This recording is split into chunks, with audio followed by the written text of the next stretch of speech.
Temos agora um convidado muito especial. Ele é o palestrante mais requisitado do Brasil atualmente. Historiador e professor da Unicamp. Participa em programas de rádio e televisão nas principais emissoras do país. Com vocês agora, professor Leandro Carnal.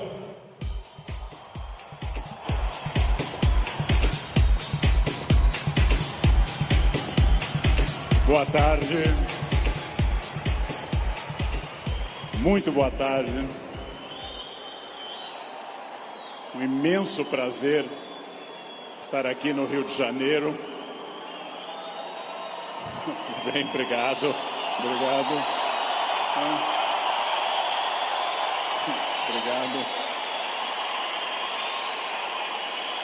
Muito obrigado. Ainda bem que eu não sou tímido. É um imenso prazer estar aqui no Rio de Janeiro, cidade que eu amo tanto. E é um imenso prazer falar sobre o tema que nós vamos falar agora. O tema que nós vamos falar agora, se eu for feliz, e vocês receptivos, como parece que são bastante, se eu for feliz e vocês receptivos, corre o risco, temos a chance de que seja um tema que transforme a vida de vocês. Por quê? Porque eu vou falar naturalmente de autores que eu estudo há 30 anos, eu vou falar das coisas que eu me dedico na universidade, eu vou falar de muitas coisas que vocês encontram nos livros. Mas, minhas senhoras, meus senhores, eu também vou falar das coisas que eu aprendi nesses 54 anos de vida, nesses 35 anos de magistério, e que eu tento transmitir através de livros, vídeos, programas e outras participações. Então, em primeiro lugar, vamos pensar numa pergunta que parece uma pergunta estranha, mas é de longe a pergunta mais importante.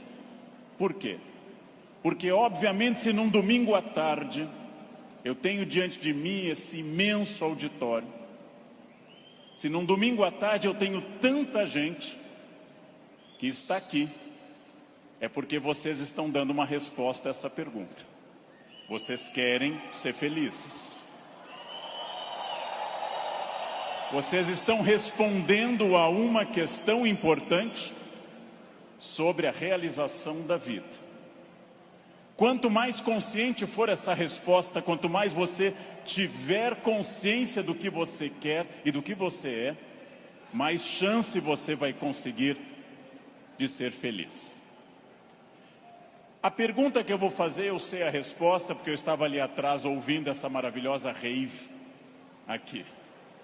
A pergunta eu sei a resposta, porque nós estamos num clima de alegria, de entusiasmo. Entusiasmo é uma palavra linda, vem do grego cheio de Deus, entheos.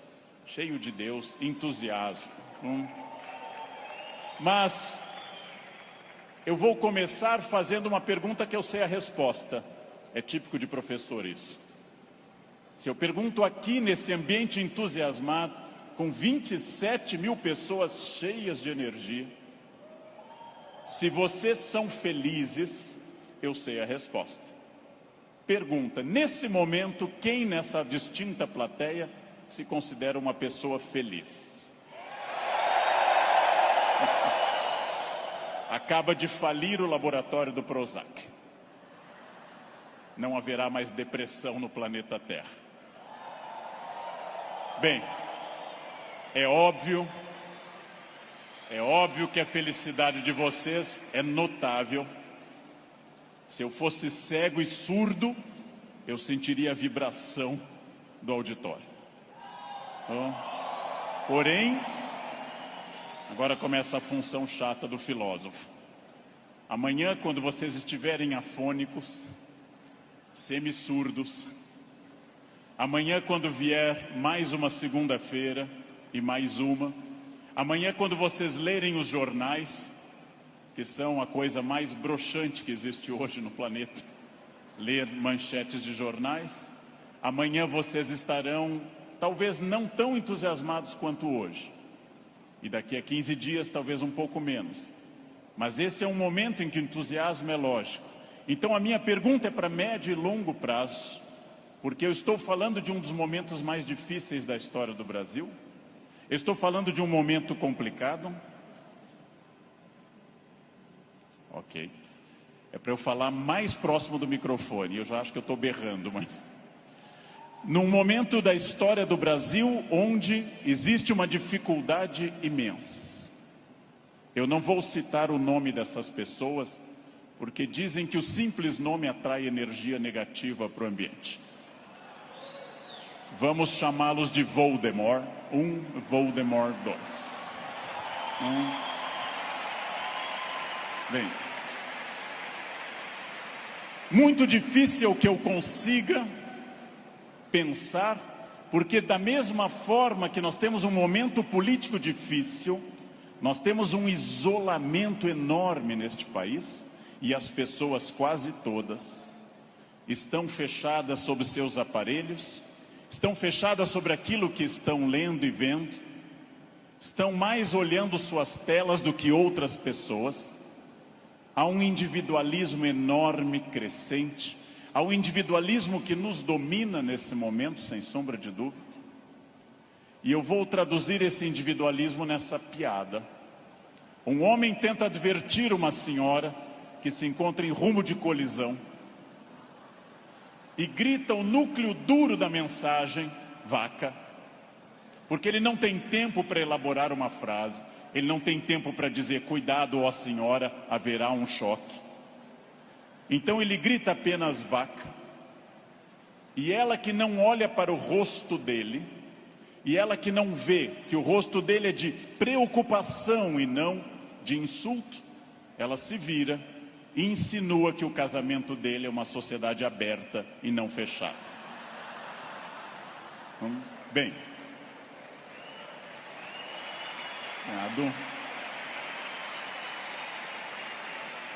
primeiro problema e primeiro conselho que eu dou a vocês, para que vocês reflitam, aceitem ou rejeitem como desejarem. Primeiro conselho importante: olhem para o rosto das pessoas. Olhem para o rosto dos clientes. Olhem para o rosto de quem está comprando, porque o rosto humano é um livro poderoso que traduz tudo. O rosto humano lhe diz, eu estou adorando, eu estou detestando, eu estou entediado, eu estou entusiasmado. Comecem a olhar para o rosto, comecem a mandar menos emojis e emoticons pelo celular e comecem mais a olhar para o rosto humano que traduz tudo o que você precisa saber.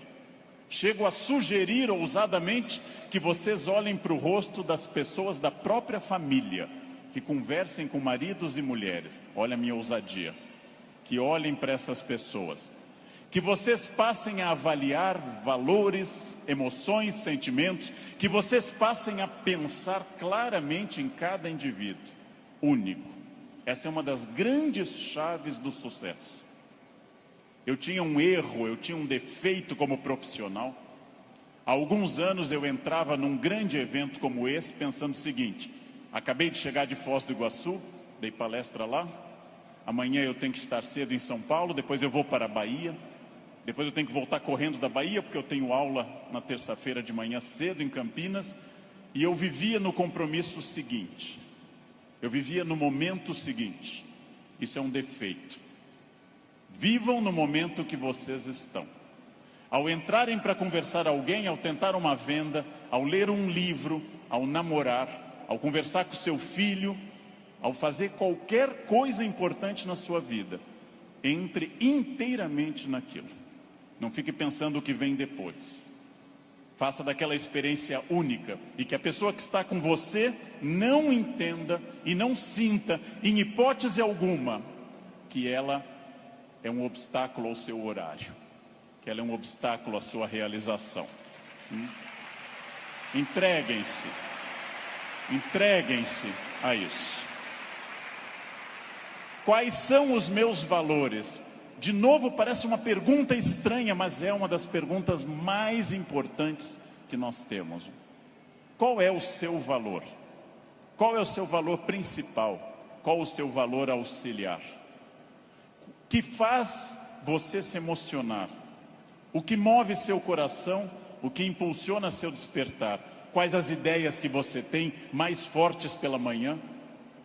Em que você dorme pensando em quem? Estes são seus valores.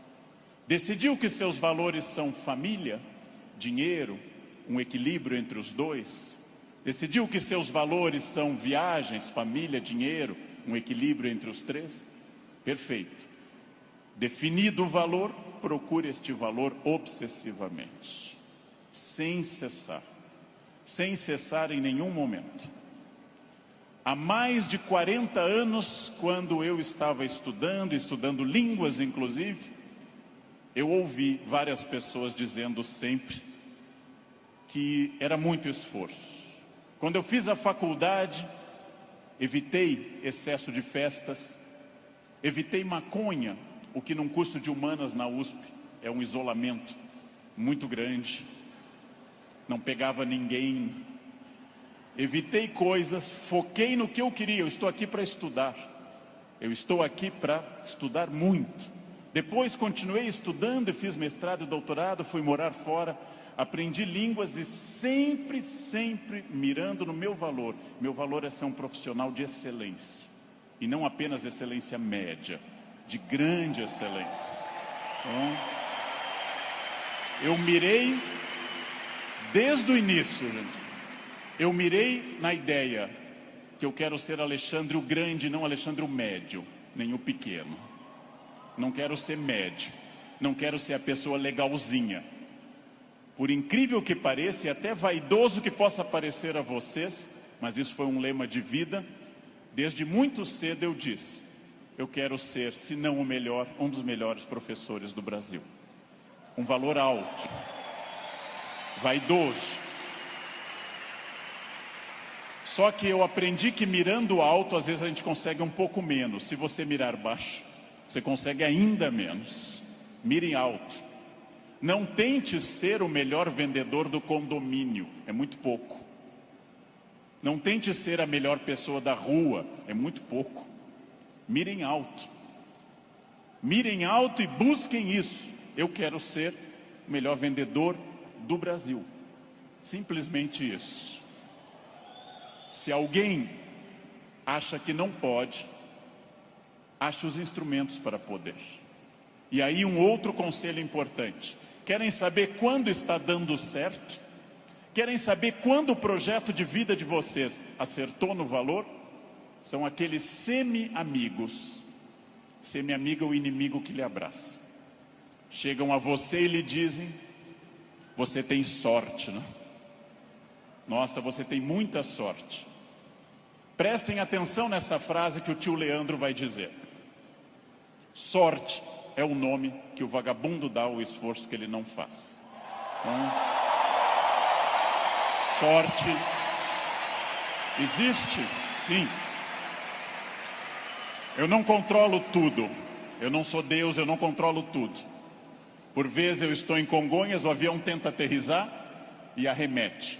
É para testar a força do esfíncter de vocês. Eu não controlo tudo, mas aquilo que eu controlo, e é bastante, eu sou sócio majoritário da minha existência, e para isso eu preciso de equilíbrio. Equilíbrio é fácil perceber quando está faltando. Se vocês não trabalharem, perderão a família. Se vocês só trabalharem, perderão a família também.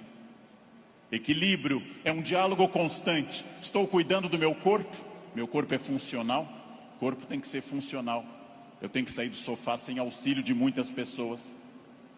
Eu tenho que ser capaz de subir uma escada sem tenda de oxigênio. O corpo tem que ser funcional até a idade que ele é funcional. Ou seja, equilíbrio é aquilo que nós estamos em plena crise. Estamos em plena crise. Só que há pessoas neste ano de crise que perderam. Outras se mantiveram e outras prosperaram. Então não é a crise que faz diferença, é a sua reação diante dela. A crise veio para todos os 206 milhões de brasileiros. Há pessoas que afundaram, há pessoas que mantiveram o que tinham, e há pessoas que hoje estão melhores do que estavam há algum tempo. É claro que hoje, no momento da crise, eu vou dar uma pista histórica importante. O que é crise? É quando eu tenho muitas perspectivas diante de mim. Só que a crise é aquilo que separa o amador do profissional. Todo mundo sabe dirigir numa boa estrada em dia de sol. Pouquíssimas pessoas sabem dirigir numa estrada com chuva à noite esburacada. A crise separa quem é bom de quem é ruim, o amador do profissional, de quem veio ao mundo a trabalho ou a passeio. Todo mundo sabe, em situação sem estresse, ser calmo. Poucas pessoas são calmas em situação de estresse. Todo professor é ótimo se a turma for ótima. Poucos professores são bons quando a turma é resistente. Todo mundo pode vender para o cliente fácil. Pouca gente pode vender para o cliente difícil. É o cliente difícil que separa o amador do profissional. O outro não precisa. Importante. Crises passam sempre, sem exceção.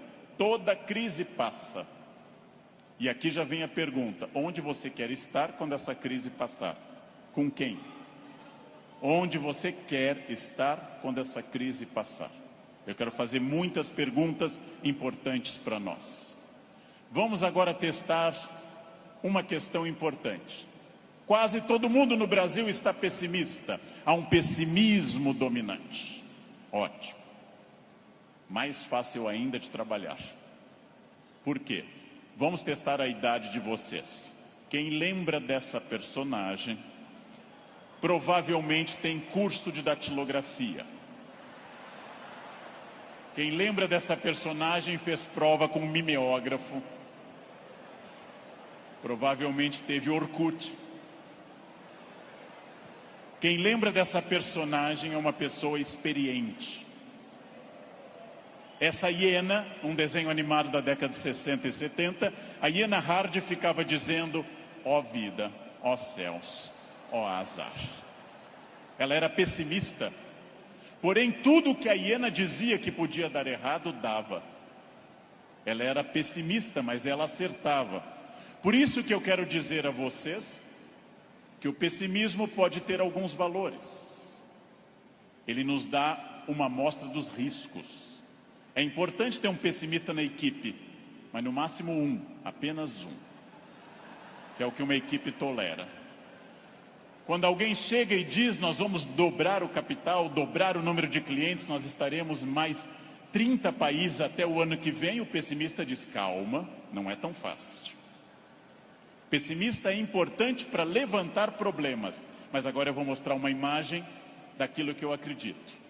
No barco está a hiena pessimista dizendo: lógico, o continente está longe, a desidratação é certa, há tubarões, essa vela é ridícula, esse remo não vai levar a nada. Ele tem razão, a hiena tem razão. Mas observem uma coisa: o pessimista faz um bom quadro dos problemas, mas não está fazendo, para dizer uma coisa elegante para uma plateia distinta, não está fazendo sêmen algum para mudar isso. Não dá para ser mais direto que isso à tarde, não é? Bem,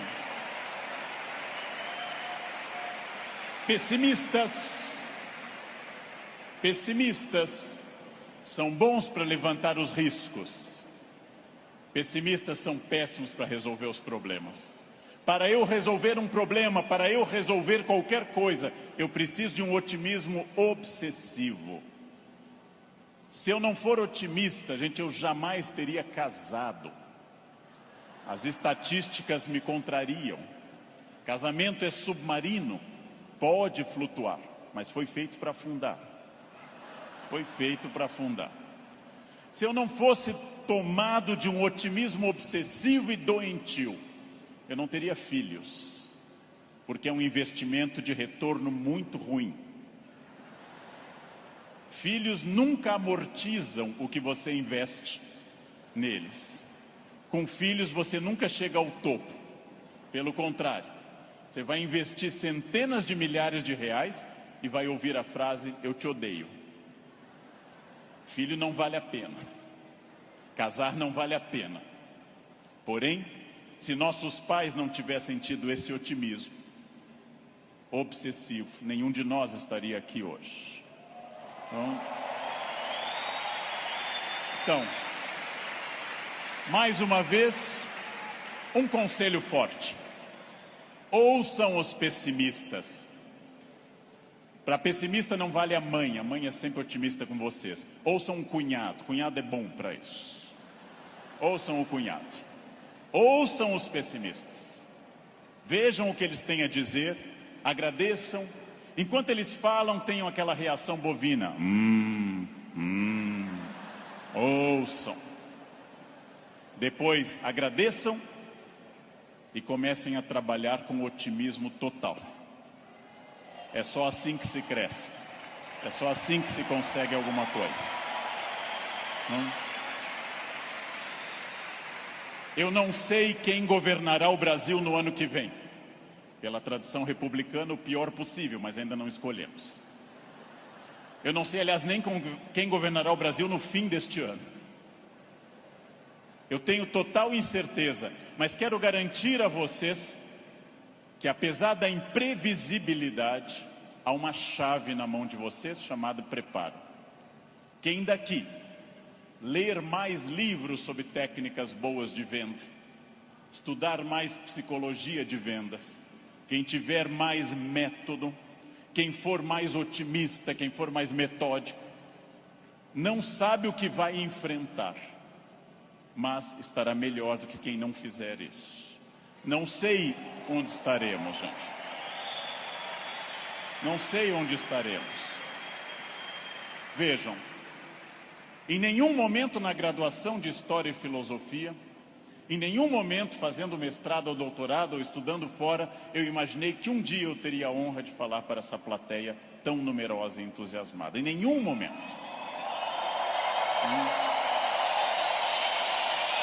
Jamais.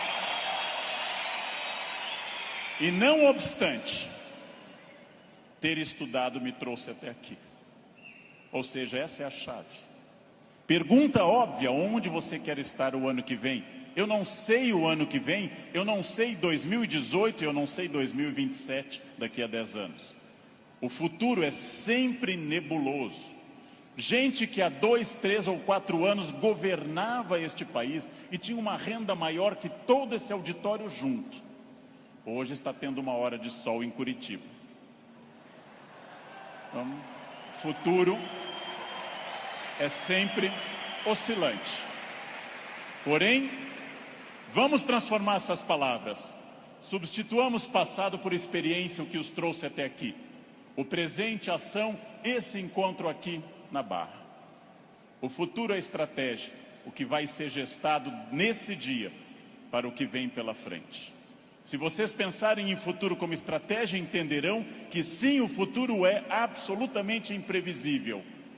Mas quanto mais estratégia eu tiver, mais eu vou controlar. A chuva vai vir para todos.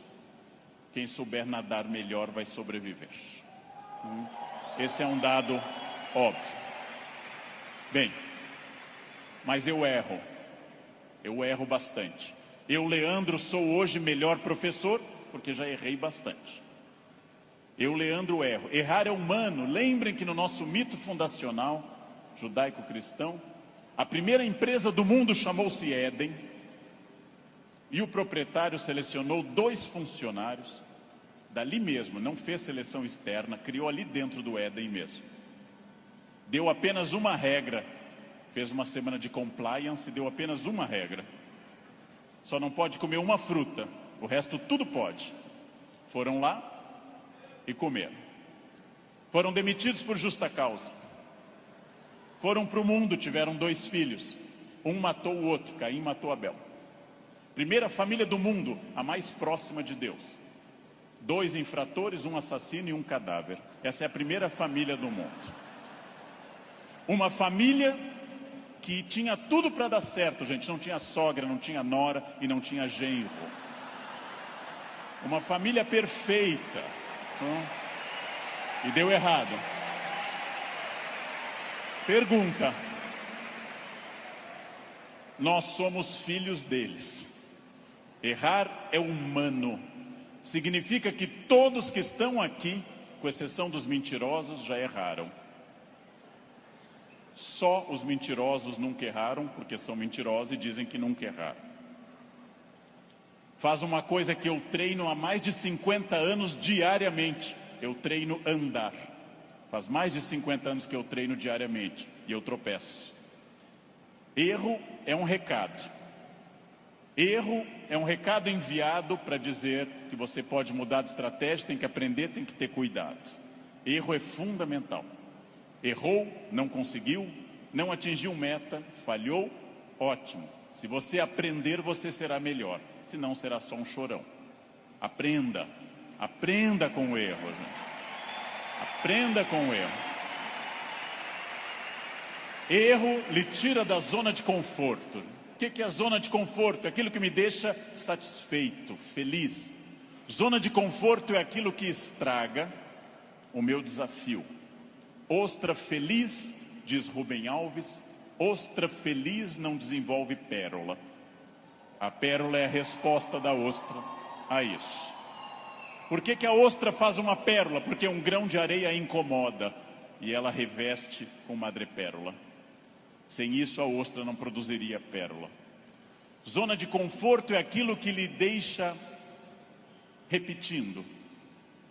Eu caso, e caso como todo mundo com entusiasmo, querendo cuidar muito, fazendo muito afago e afeto, e vou ficando mais confortável no casamento, passo a ficar mais tempo no sofá, passo a usar moletom, passo a beijar minha esposa na testa, sinal claro de declínio erótico. Passo a chamar minha esposa de mãe, que é para não ter nada sexual mais, porque com a mãe ninguém tem nada.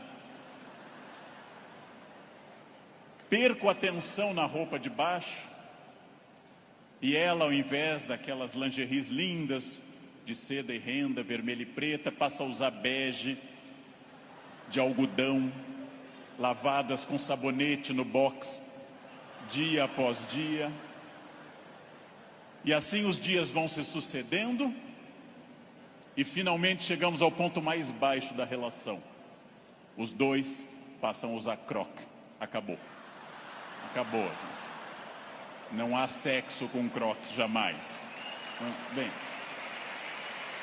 salvo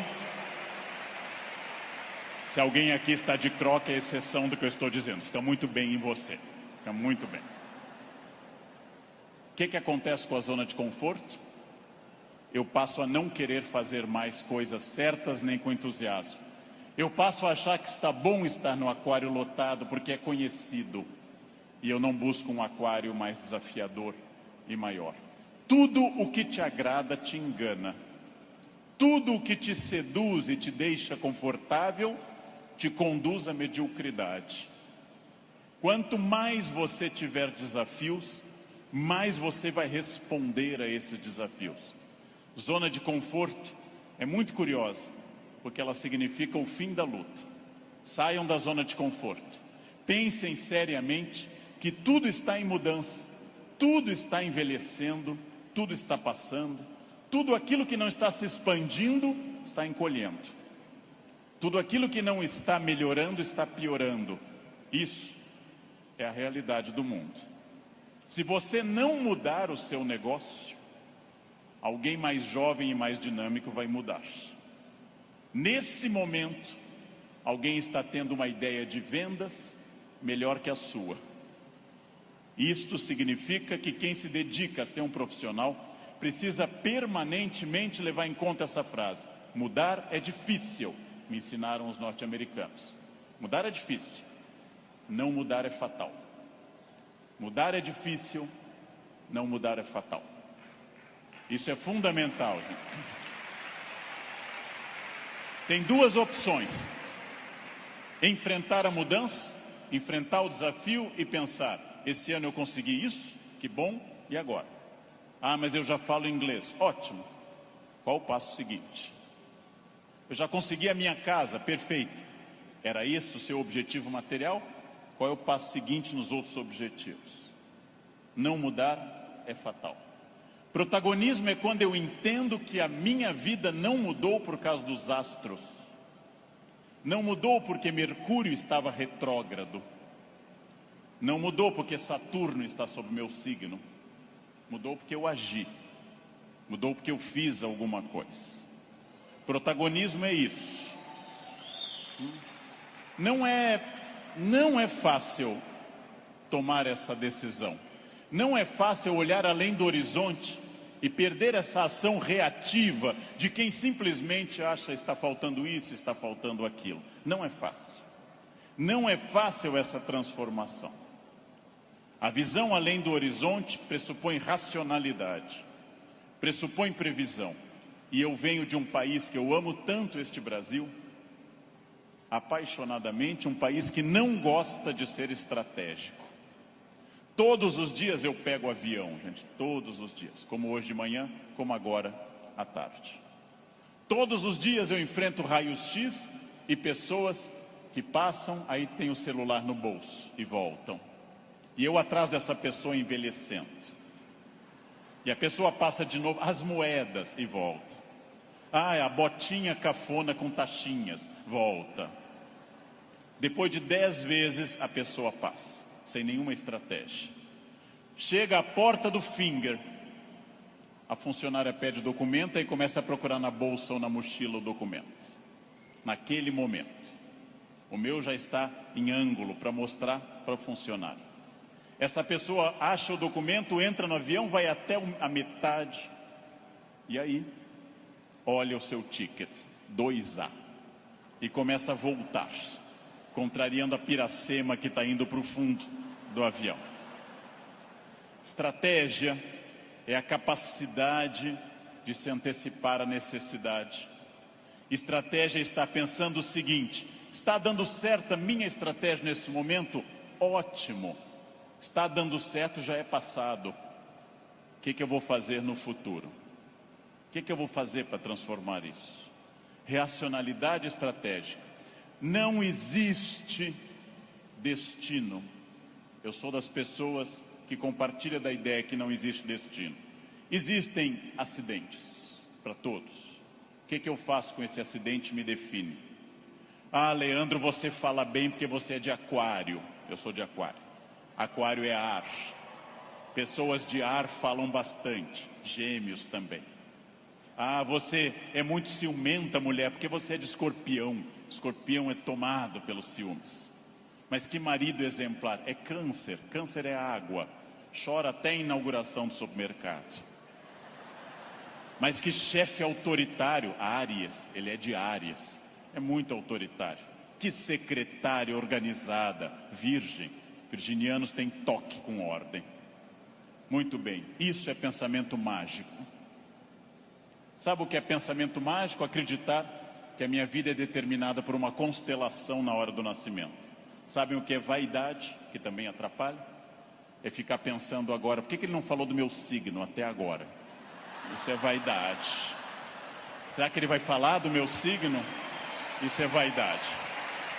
Bem, superem isso. Superem essa ideia de sorte, azar, destino. Introduzam a ideia de decisão, estratégia e trabalho. Sartre diz, o filósofo que morreu em 1980, Sartre diz: não importa o que a vida fez de você. Pausa. Importa o que você fez com o que a vida fez de você. Não importa o que a vida fez de você. Importa o que você fez com isso. Você conseguiu aprender inglês porque sua família era rica e te levava para esquiar em Aspen, no Colorado? Ótimo. Tem outra maneira de aprender, na biblioteca pública com CDs de graça.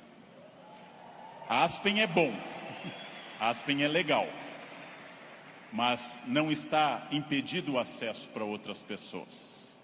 Não importa isso. A vida te deu 3 chances de sucesso material. Nascimento é a primeira. Quem nasceu de família boa, mas desprovida de recursos, já queimou 1/3 das chances. Família amorosa, mas sem CNPJ forte. Segunda chance, casamento. Quem casou por amor já queimou 2/3 das chances. Casar por amor elimina mais 1/3 das suas chances. Sobrou só um, gente. Só um caminho. Trabalhar. Trabalhar bastante. Ou casar de novo. Ou nascer de novo. Eu já me convenci que é trabalho, que queimei os 2/3 iniciais também. Tenho família amorosa e muito trabalho pela frente. O que significa isso, gente? Vamos pensar. Eu não sou controlado. Eu não sou controlado pelo destino. É óbvio que eu não sou tudo e nem posso tudo e nem sei tudo, mas eu não sou controlado pelo destino. O primeiro exercício que eu quero que nós façamos daqui para frente é o seguinte: dentro do padrão do humano, eu não posso desejar imortalidade, está fora do padrão do humano. Tirando a rainha Elizabeth, ninguém é imortal no planeta Terra. A Beth é imortal. É uma Highlander. Eu não posso dizer, eu me cuido, você vai morrer igual. Vai ser um cadáver bem cuidado. Eu hidrato a pele, vai ser um cadáver hidratado, bonito. Eu malho todos os dias, um cadáver definido, bonito também. Muito bem. A não ser que vocês queiram evitar Alzheimer, aí o meu conselho é: comam bacon, pururuca, banha, isso evita Alzheimer. Vocês não chegarão à idade de desenvolver Alzheimer. Vão morrer antes. Então, bem. Não controlo tudo. Não controlo tudo. Não sou dono do universo. Não posso impedir a morte, que virá. Mas entre o nascimento e a morte eu controlo muita coisa. Toda crença em destino, vocação, talento, é uma crença que tende a disfarçar o que de fato faz a diferença. E o que de fato faz a diferença é o esforço. Eu tenho uma sorte imensa quando as pessoas me dizem: Leandro, você tem sorte. Eu tenho uma sorte imensa. E essa sorte se repete diariamente, porque eu acordo às 4 da manhã. Essa é uma sorte diária. Basta eu começar a dormir o dia todo que a sorte se vai. Ninguém me controla, e eu acredito, como os filósofos gregos, que a vida pode ser mais racionalizada. Eu acredito que eu tenha condições de interferir na minha vida. Eu acredito que quando eu faço a pergunta o que estamos fazendo de nós mesmos, eu posso dar uma resposta objetiva e prática. O que eu estou fazendo de mim? É um momento para pensar. O que eu estou fazendo de mim? Essa é a vida que eu estou querendo levar? Com as pessoas que eu quero? A vida é muito curta, gente, é muito rápida, é muito passageira. E ouçam alguém de mais de 50. Depois dos 40 parece ficar mais rápido ainda. Parece que passa numa velocidade incrível. A vida é muito curta para que se perca tempo numa existência medíocre, numa existência pequena, numa existência fraca. A vida é muito curta para que eu tenha uma família que eu não ame, para que eu tenha um emprego que eu não goste, para que eu tenha um trabalho que eu não me dedique. Ela é muito curta para eu ser medíocre. É muito pouco tempo para isso. Perguntem o que estamos fazendo de nós mesmos e sigam o conselho que Sócrates fundou a filosofia ocidental: conheçam-se, conhece a ti mesmo, conhecimento de si. Sigam esse conselho, sigam essa ideia de saber quem vocês são. Se eu me conhecer, ninguém me ofende. Se eu me conhecer, ninguém me ataca. Já disse isso várias vezes na internet. Quando alguém me xinga no trânsito, eu tenho que saber se a pessoa está dizendo a verdade ou mentira. E nos dois casos eu não posso me ofender. Conheçam-se. Saibam quem vocês são. O ano passado um aluno bateu a porta na minha cara e gritou: careca. O que eu vou dizer para esse aluno? Não. Retire o que você disse. Não. Estou ofendido. Vejam, as pessoas têm direito a dizer o que querem. É um direito constitucional. Eu só me ofendo quando eu concordo com elas. Ataque é veneno. Veneno só funciona se eu tomar. Ataque é veneno, eu preciso tomá-lo. Então, se eu não tomar, o veneno não funciona. Já ouvi no trânsito de São Paulo, e gravei um programa sobre isso uma vez, um café filosófico, alguém me gritou, insinuando que minha mãe exercia atividade erótica remunerada. Examino a biografia de minha mãe, hoje com 80 anos. Na juventude ela está sempre com o rosto fechado nas fotos, como era próprio daquela época, nunca sorrindo. Era obviamente uma mulher fiel, sempre triste, fechada, uma mulher de um homem só. Não ria, não tinha aquela pele brilhante da mulher que não é tão dedicada.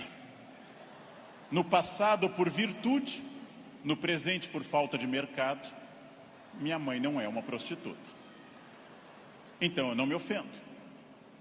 Mas se ela fosse, e não é crime no Brasil ser, eu teria que dizer à pessoa, você conheceu uma mãe?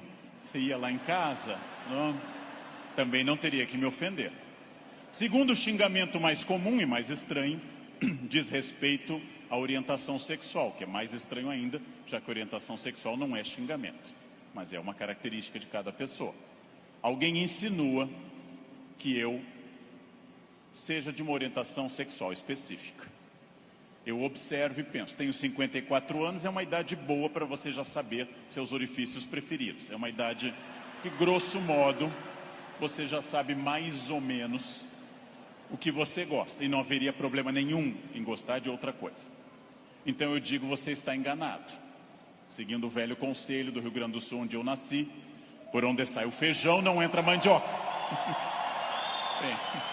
Bem, mas e se fosse? E se fosse, sem problema algum, eu diria a essa pessoa também, você me conhece?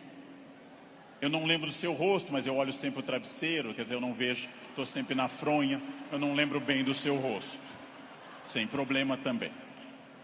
Quando alguém lhe xinga de velha, de feio, de babaca, de filho de alguma coisa, quando alguém lhe xinga até dizendo um time de futebol específico, que eu não vou repetir, resta você saber, a pessoa está certa ou errada.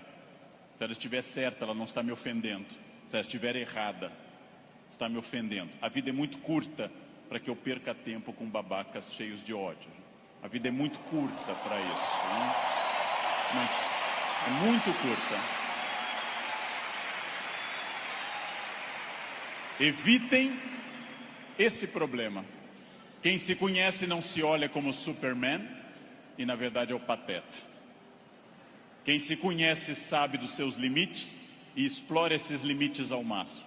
Quem se conhece sabe, talvez eu não tenha vindo ao mundo tão bonito, talvez eu não tenha vindo ao mundo tão alto, tão rico, tão hábil em línguas. Eu posso fazer muito com isso, muito. Posso esticar esses limites ao máximo. É fundamental conhecer-se. Sempre, sem exceção, sem nunca perder de vista que consciência é a chave da transformação. Consciência é a chave de todas as transformações. Respostas claras, objetivas para a pergunta que eu fiz no início. O que eu quero? Onde isso vai me levar? Quem sou eu? Isso me torna ou não feliz? Consciência. Controlar a vaidade. O principal elemento de descontrole de uma vida. Trabalhei para homens muito importantes nesse país, trabalhei com pessoas fundamentais deste país, e quase todos com o mesmo pecado, o pecado da vaidade, o pecado fundacional da humanidade, o de Lúcifer, o pecado de se achar mais do que é, e de achar que os outros concordam com isso. Mire em ser mais do que você é, mas saiba exatamente quem você é, para que o mundo não precise lembrá-lo disso com frequência. É melhor que qualquer pessoa, cobramos mais o corpo com roupas e alguém diga, nossa, você está muito bem, poderia deixar mais alguma coisa à mostra, do que alguém que diga, vai colocar uma burca, meu filho, tá demais. Quer dizer, esperem, saibam quem vocês são, saibam quais as lutas que valem a pena. Por quê? Porque a vida oferece algumas lutas muito boas. Família é uma delas. Luta contra o racismo é uma luta muito boa. dedico parte da minha vida a isso. Luta contra a violência sobre as crianças, luta contra a pedofilia, é muito boa. Essas lutas são boas, merecem toda a nossa energia, merecem todo o nosso empenho, talvez até a vida. As outras, não. Não. Escolham a luta, gente. Escolham as lutas. Não é boa luta o trânsito. Não é boa luta. É ridículo brigar no trânsito. A pessoa pode estar simplesmente louca, drogada ou armada. Não lutem no trânsito. Não percam um projeto de vida por causa de um louco. Não lutem em família, dentro da família. Família é como herpes, volta sempre. Volta sempre, gente. Você brigou agora, no próximo Natal tem de novo. Não adianta brigar. Escolham as lutas. E quando alguém lhe ofender na sua rede social, bloqueie, apague ou ignore. Rede social não é um bom espaço de luta, é perda de tempo ficar brigando em rede social. Escolham as lutas, gente. E aqui um detalhe, uma campanha. Falando no Brasil inteiro, eu estou lançando uma campanha, gente. Pelo amor de Deus, parem de dar bom dia em grupo de WhatsApp. É a minha campanha. É a minha campanha. Se alguém der bom dia, apaguem simplesmente. E pronto. Pronto, falei. Escolham as lutas. O mundo inteiro hoje está centrado em duas coisas. Parecer, através de redes sociais, e ter. Ter é bom, se representar que eu vou melhorar com isso. Ter para ser, ter para parecer é ruim. É bom eu ter conforto, é bom eu ter algumas coisas materiais, desde que eu saiba que elas servem à minha felicidade. E não eu sirvo as coisas. Ter e parecer não se confunde com ser. É uma palavra difícil, eu sei. É uma palavra complicada, essa tal de felicidade. Epicuro, filósofo, que eu adoro, dá uma norma muito clara. Viver não é um fardo. Não viver não é um mal.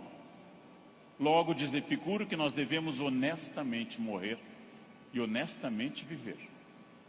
Como eu posso ter medo do que é inevitável? Viver é um desafio constante e diário, não é um fardo. Não posso acordar como um condenado, não é um fardo, é bom. E também honestamente aceitar essas coisas. Muito importante, contido nessa imagem de uma escultora norte-americana, Bobby Carlyle, que eu adoro. Essa estátua chama Self-Made Man. Mostra com o talento da escultora, em bronze, uma figura de um homem esculpindo-se. É uma metáfora excelente para todos nós.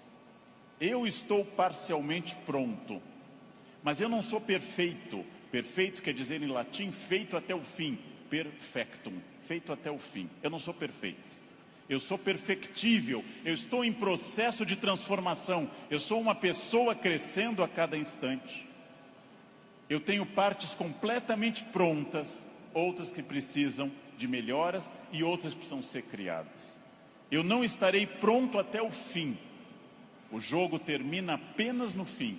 Construir-se. Qual é a parte que me falta? Qual é a parte que eu preciso melhorar?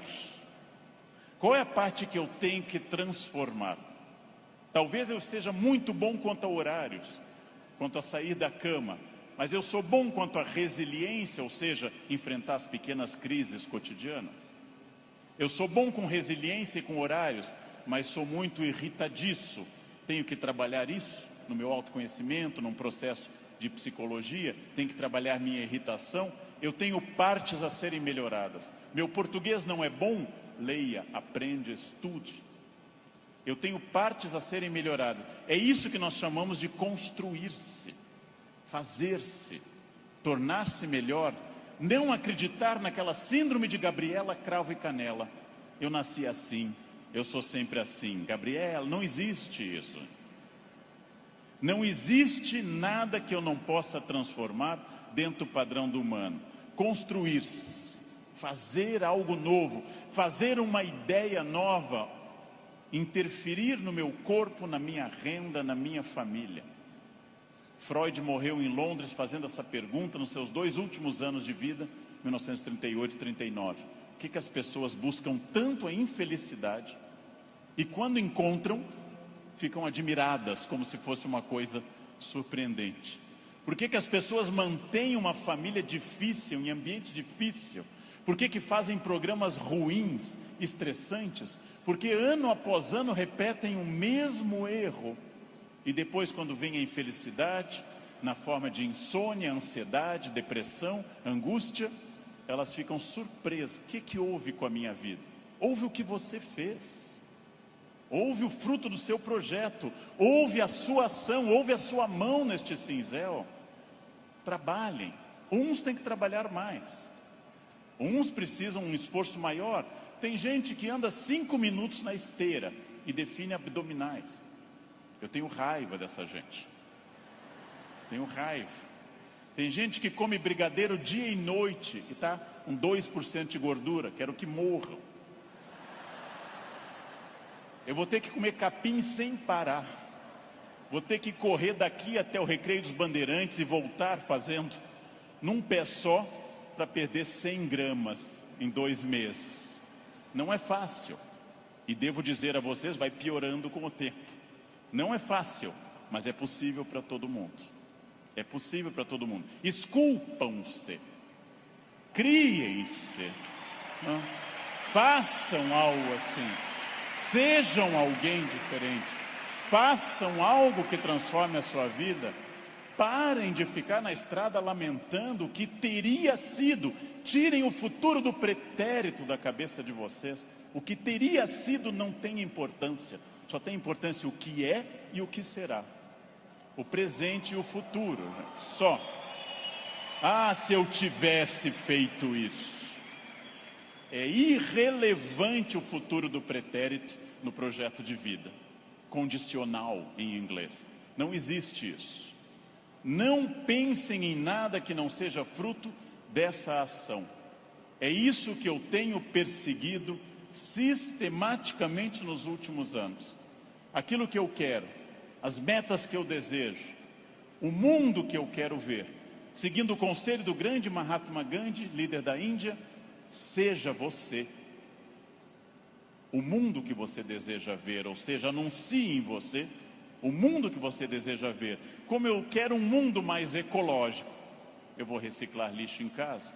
Como eu quero um mundo mais humano e mais educado, eu serei mais humano. Como eu quero um trânsito mais cidadão, eu serei um melhor motorista.